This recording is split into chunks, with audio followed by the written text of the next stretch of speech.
sometimes, unfortunately, they may say, we've seen something on your mammogram and you need another imaging modality. If it were me, I would say, and I have actually in my life, they can we look at ultrasound prior to going to MRI?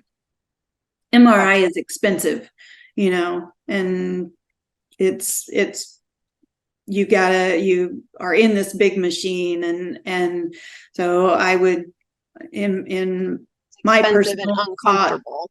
I would go to ultrasound first. I would ask to go to ultrasound first. You may have to, as I think you and I have said sometimes, you may have to educate your doctor occasionally. And I think that that's an okay thing. We've been known to give gentle nudges before. I feel like I struggle sometimes to keep up with research and looking at studies and things like that. So I know that they can't keep up with everything.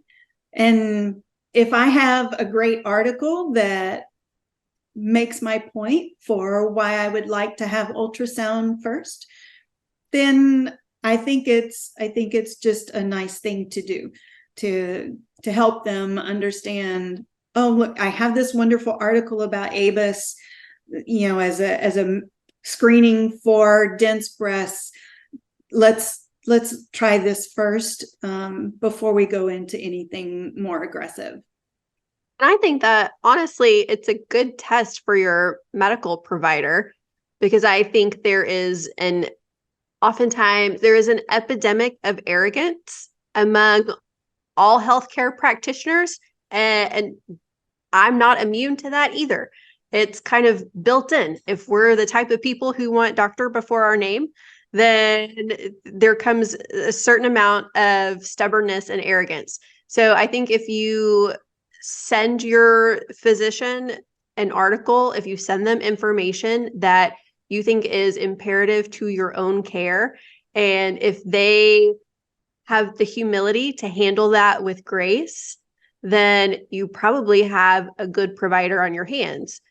If they don't, and if they get arrogant and start pulling out the "don't confuse your Google search for my medical degree" mug, then maybe they're not the best practitioner, especially for people like my audience who tend to want to take accountability for their own health and take their health into their own hands.